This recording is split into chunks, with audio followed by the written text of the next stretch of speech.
represents the surface of life. Surface. And we see surfaces, surfaces.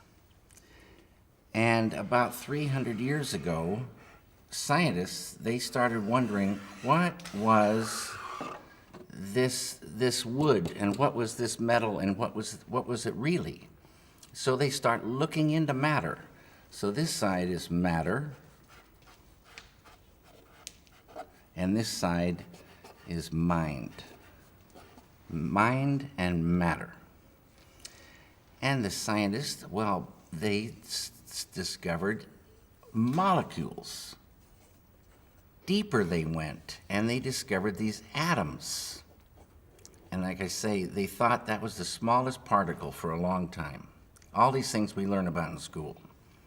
They went deeper, and they find inside the atoms these little electrons and neutrons and protons. And they went deeper and deeper and deeper, smaller and smaller particles, smaller and smaller particles. They found 4 forces.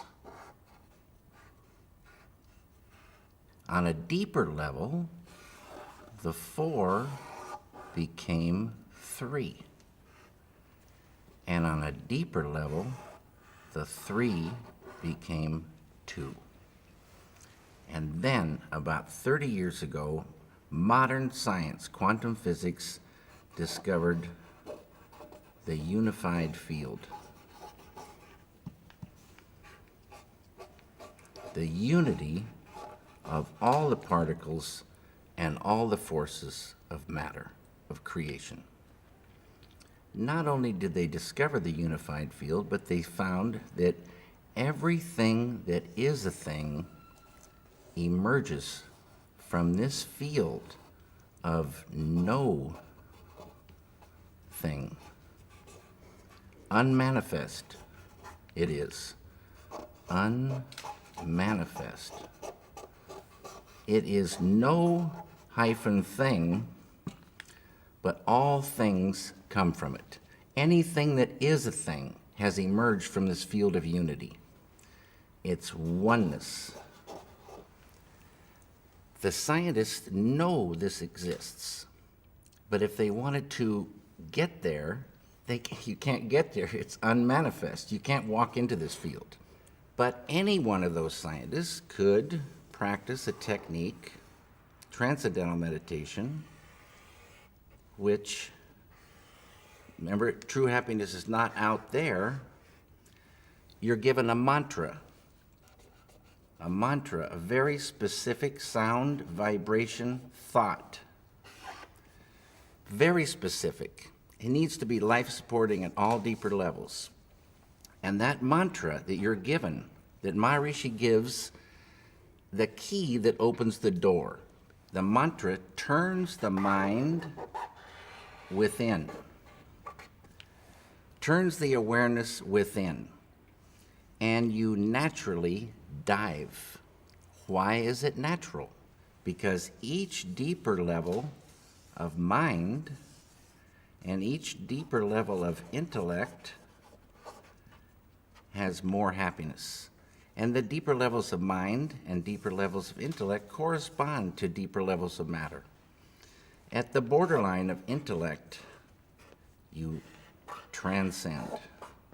Transcend is the key word. It means to go beyond. You're going beyond field of relativity, duality, experiencing oneness. Pure, unbounded, infinite consciousness.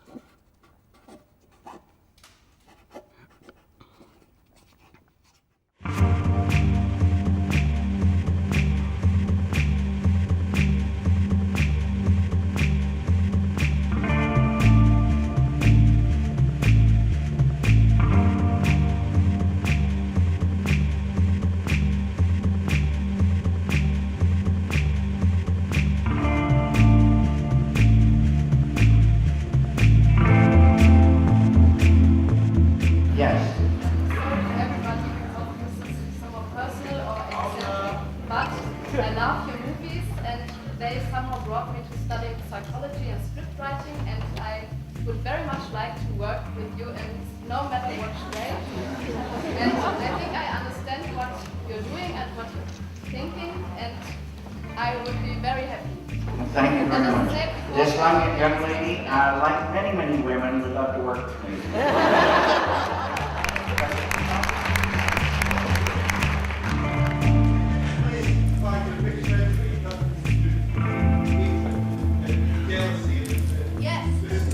That's a very great question. Very great question.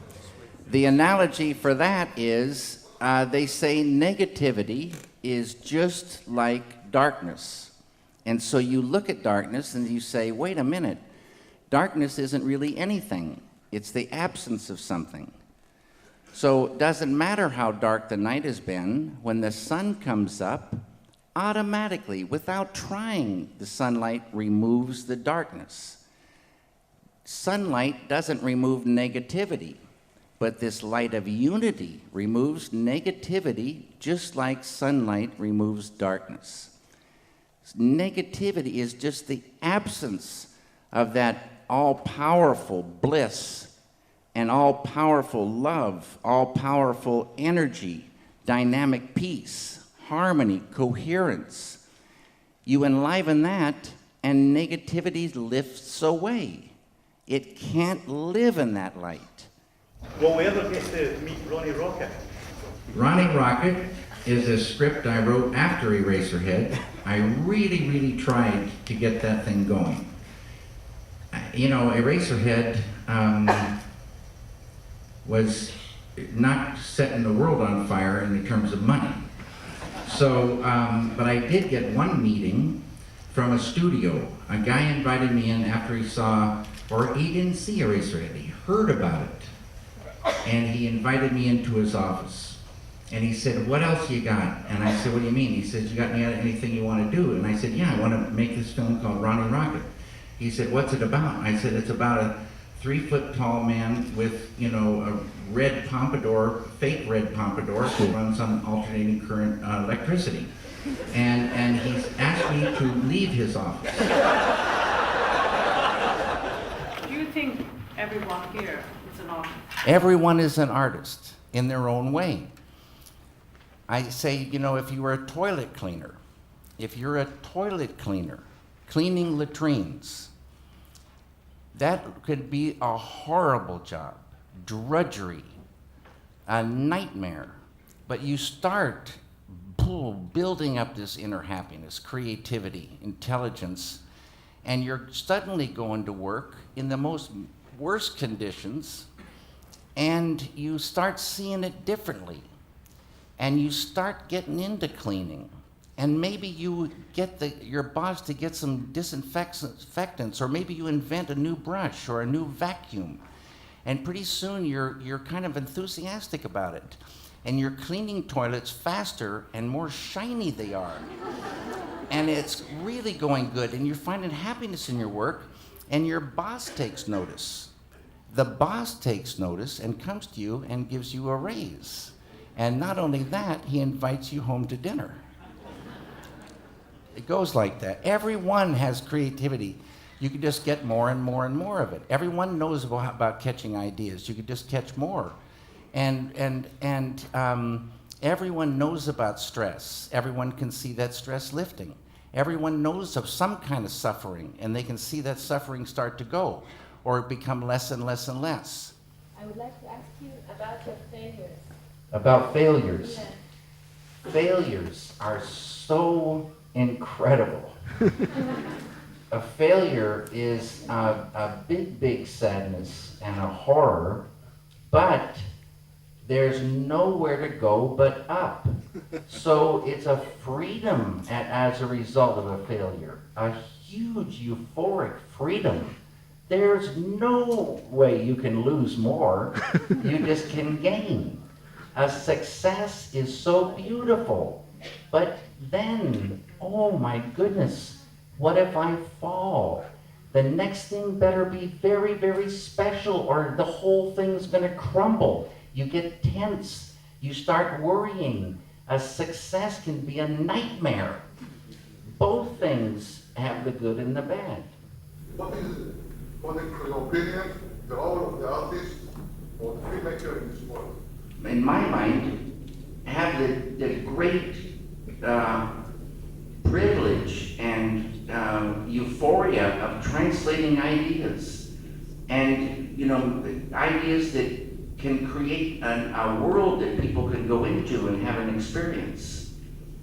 Here's a theater, and you're going along in your world, and you stop in, and you sit, and the screen is giant, and the sound is good, but the lights are on now, and people are still seating.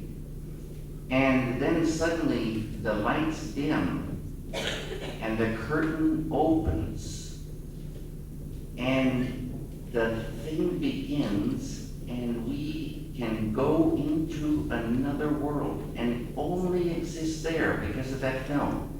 It's a magical, beautiful thing. Take people into another world and give them experiences. Take yourself into that other world and give yourself an experience. It's a magical medium. That's the role, to make new worlds. Could you kindly reveal how did you create the baby creature in Eraser X?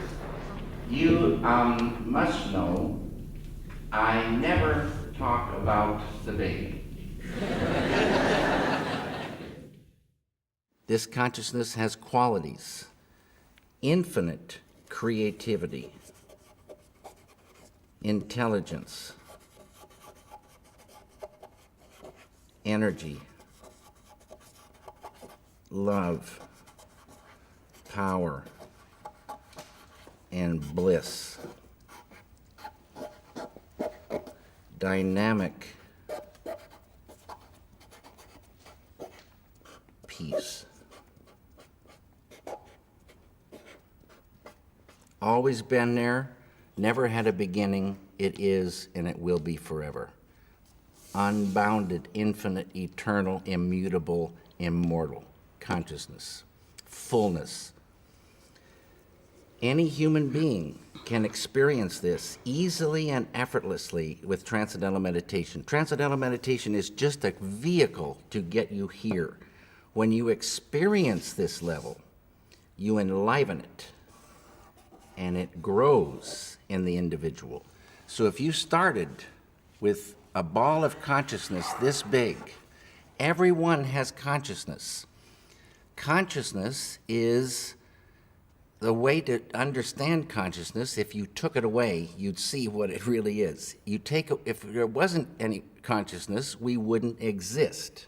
And if we did exist, we wouldn't know it. It's the I amness of life. It is life itself.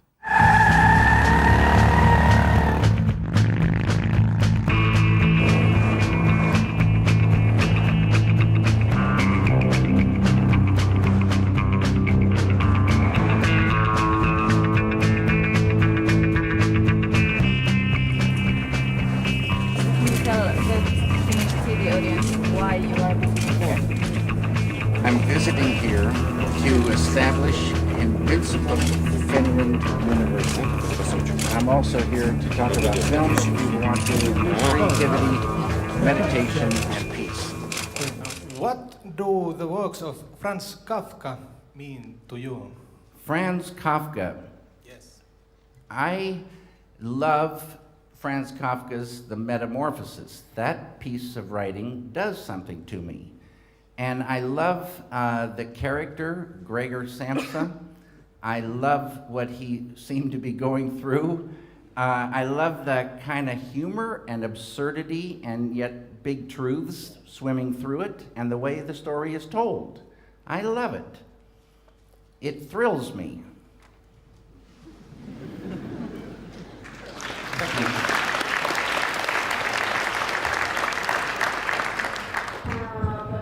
You have a repeating dream, or have you ever had a repeating dream? Yes, I did have a repeating dream.